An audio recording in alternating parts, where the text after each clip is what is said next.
Hola Martín, te escribo para contarte mi historia. Mi nombre es Bautista, tengo 42 años y te escribo desde un departamento en el corazón de Palermo, acá en Buenos Aires. Soy arquitecto y durante años sentí que mi vida era el plano perfecto que cualquier argentino de clase media soñaría con ejecutar. Tengo una familia que parece sacada de una publicidad, dos hijos sanos, una esposa que me acompaña en todo y unos papás que desde su casa en el Gran Buenos Aires me miran con el orgullo de quien siente que el nene llegó.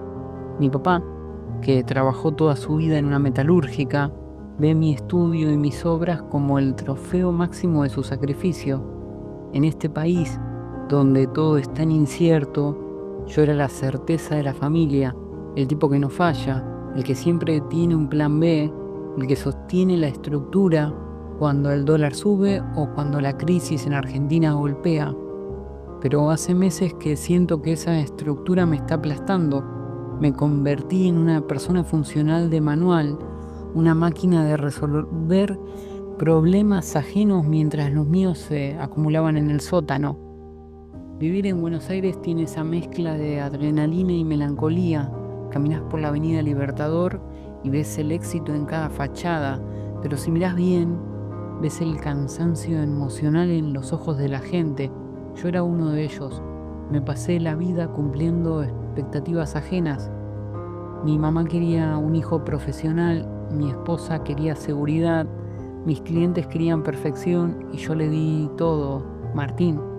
Les construí sus casas, les diseñé sus vidas, mientras la mía se volvía un vacío existencial en la ciudad que no me dejaba dormir. Caí en la trampa de la depresión funcional, esa que te permite ser un trabajador exitoso de día y un hombre roto de noche. Es una soledad urbana muy cruel porque estás rodeado de gente que te quiere por lo que representás, pero nadie sabe realmente quién sos.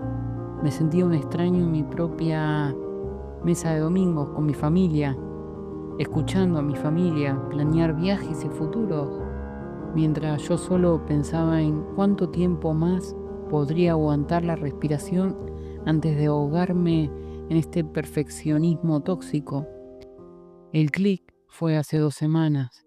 Estábamos en un asado familiar. Mi papá levantó la copa y brindó por su familia y por mí. También brindó por mi última obra, un edificio de oficinas en el centro. Todos aplaudieron y yo, en ese momento, sentí un ataque de pánico que me dejó mudo. Miré a mi alrededor y vi que yo no era Bautista, yo era el heredero del éxito y el arquitecto famoso en la familia. El mandato familiar de ser el pilar me estaba matando.